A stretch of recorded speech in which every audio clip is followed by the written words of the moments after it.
Pwede mo bang mapagkasya ang nakaraan, ang ngayon at ang bukas ng bansang Pilipinas sa iisang theme park? Pwede na po ngayon.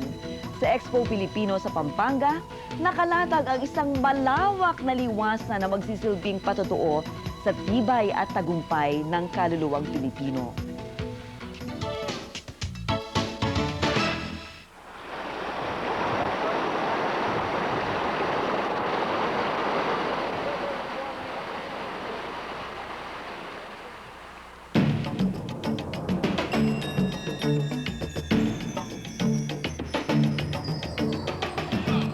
Mabuhay! Welcome to Expo Pilipino!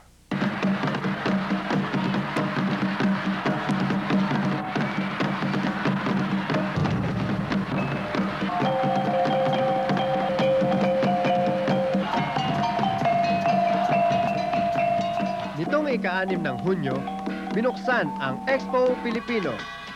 6 na araw bago ginanap ang selebrasyon ng ika-100 taong kalayaan ng Pilipinas laban sa pananakop ng mga Kastila.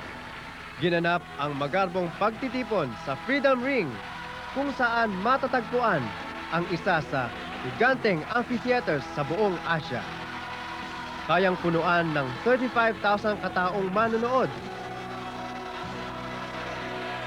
Interesting. Maganda yung lugar.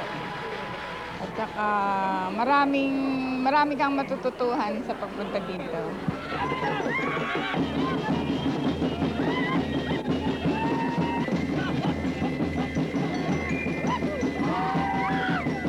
Dito sa village na ito, tinaguriang Lupang Hinirang.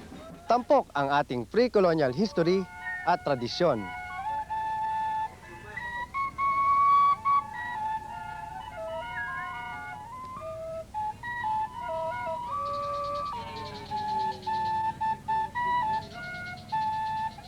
Mula sa Mountain Province, bumaba ang mga katutubong Kalinga.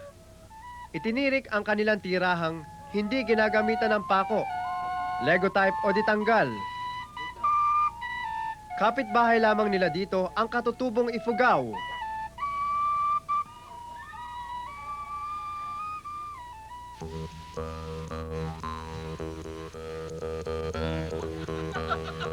Maging ang mga alagang hayop ay dala-dala nila rito.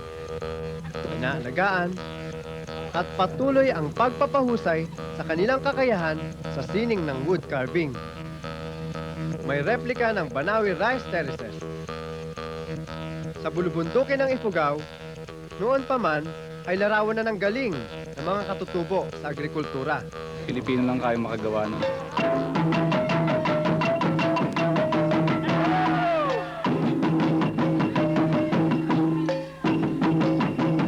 Tinatanghal din sa Expo ang sayaw. Ritual ng Maranao sa Mindanao.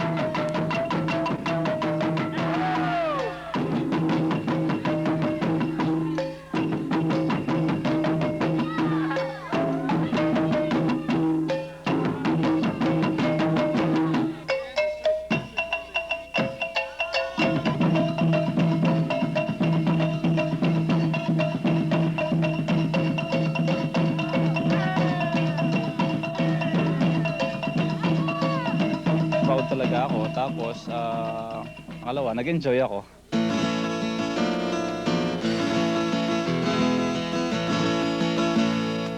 Noong ika-16 na siglo, napalitan ang simpleng pamumuhay ng katutubo ng panibagong pamumuhay hatid ng mga Kastila.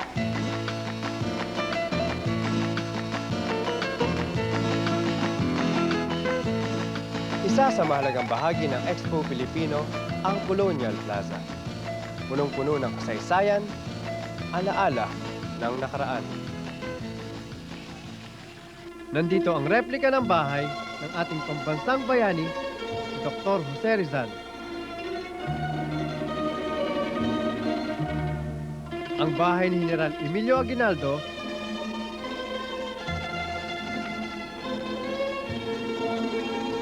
Itinayo rin ang bahay ni Apolinario Mabini.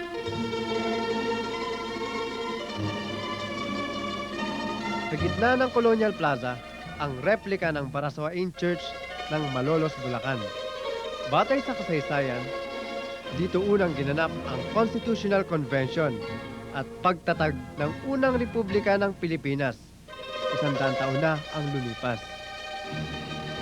Mahigit sa kalahating milyong Pilipino ang nakapunta na dito. Karamihan dito ay mga estudyante. Most of the students nakakapag-aral sila ng mabuti about how the Filipino lives in their cultural background mismo ng mga tao. At saka yung roots nila nakukuha nila dito eh. They get the idea. Unlike sa school dahil puro libro-libro lang, dito meron silang personal view of how the Filipinos lived before and a forecast of how they will live in some time in the future.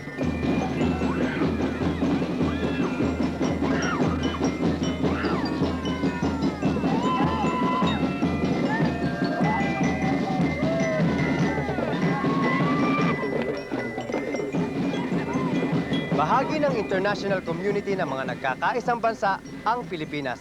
Kaya, halina't magtungo sa Global City.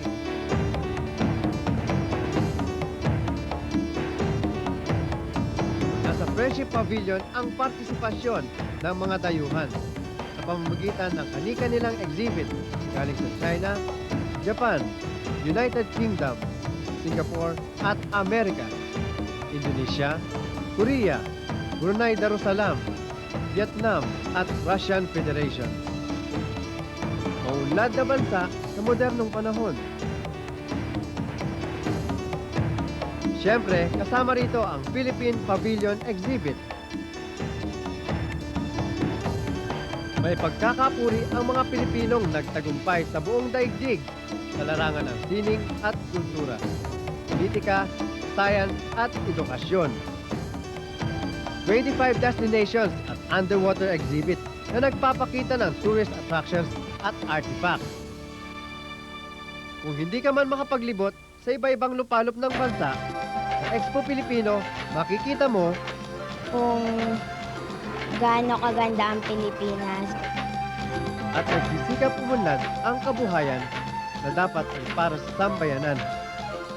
Kung gaano ka world class ang Pilipinas ngayon in terms of our exports. Alamin naman natin ang ating future sa Bulwagang Siglo o Millennium Hall. Nahahati sa 4 na bahagi ang Bulwagang Siglo. Una, pamayanang pangkinabukasan o Sustainable Community of the Future.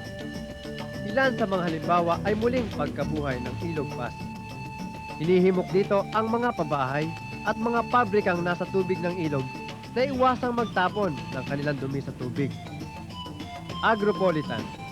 Matatagpuan ng isang kapaligarang agropolitan, pinagsamang katangian ng lungsod at lalawigan. Technology of the Future. Ilan dito ang kasangkapan sa paghula sa pagsabog ng bulkan at iba pang kalamidad. Papaunlarin natin ang kakayahang saliksikin ang ilalim ng karagatan dahil sa pagiging kapuluan nito.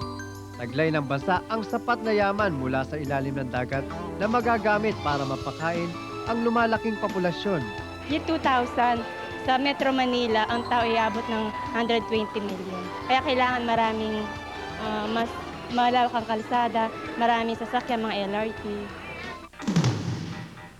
Sa network communication, lalawak ang saklaw ng komunikasyon ng mga tao dahil sa satellite na umiikot sa mundo. Masusundan ng mga ito ang takbo ng panahon. Aba, makakagawa ng marami pang bagay tulad ng pagtulong sa isang motoristang maghanap ng kalye sa isang siksikang lungsod. Sa maniwala kahit sa hindi, kapag narating na ng Pilipinas ang kaunlaran sa kabuhayan, ilulunsad nito ang sariling programa sa pagre-research sa kalawakan. Maglalakbay sa kalawakan ang astronaut na Pilipino upang pag-aralan ang hangganang kayang abutin ng tao sa kalawakan o kaya naman ay masigurado kung sa ibang planeta ay pwedeng mag-aruga ng buhay. Kaagapay naman sa mga bagay o intelligence ang mga robot. Magagawa ng mga robot ang isang planta ng sasakyan, electronics, magbuo ng piano at magtayo ng bahay. Aha! Pwede rin siyang maging espiya ng eroplano, bantay at tagapagsaliksik sa kalawakan. Sa kabilang banda, ilan naman sa nilalaman ng The 21st Century Filipino makakapagpatubo na ng halaman sa mga masustansyang likido na hindi na ginagamitan ng lupa. In short, hydroponic o pagtatanim ng gulay, prutas at iba pang halaman sa tubig. Pumasok man tayo sa 21st century, puso pa rin ang sabi ni Rizal. Ang kabataan, ang pag-asa ng bayan. At sa tahanan, hangad natin, strong family ties pa rin. Filipino, sentro ng kagalingan, sariling kayod. Hindi na magiging empleyado na lamang ang mga Pinoy dahil sa mga computer at teknolohiya sa impormasyon. Marami ang magtatayo ng opisina sa kanilang sariling bahay. Ano bang gustong maabot nating mga Pinoy? Isa sa magandang katangiang hindi kumukupas, ang bayanihan. Pagtutulungan sa panahon ng kagipitan o pangangailangan. Everything, kahit material or sa kalooban, basta palaging caring sa mga tao. Nung bagong dating ako, nakita ko yung mga pulubi, naaawa ako. Hindi ko kayang, hindi ko kayang makumkom. Nakakaawa. So, hopefully, yung mga ibang tao na may kaya naman sana, matulungan nila yung mga pulubi.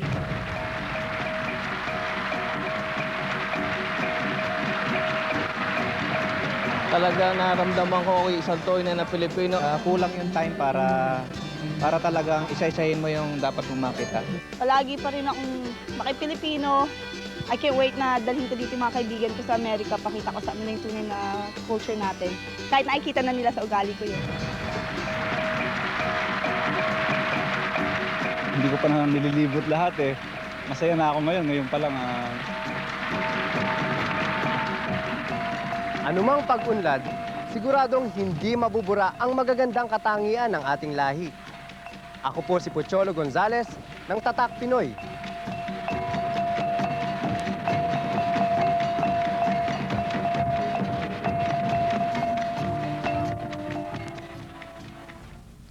Marami pang kailangan tapusin sa Expo Pilipino. Marahil pagpapahiwatig ito na marami pa ring detalye at issue sa ating kasaysayan ang mananatili pang nakatiwangwang at kailangan pang tapusin at bigyan linaw. At para naman po sa mga pamilyang namamasyal sa Pasko, bakit hindi nyo subukan ang kakaibang trip na hatid po ng Expo Pilipino? Diyan lamang po kayo, magbabalik po kaagad ang Tatak Pinoy. Naging kontrobersyal ang sanhi ng pagkalumpo ng sublime paralytic na si Gat Apolinario Mabini. Maraming nag-akalang Pott's disease, syphilis o tuberculosis ang sanhi nito. Pero nahukay ng kanyang labi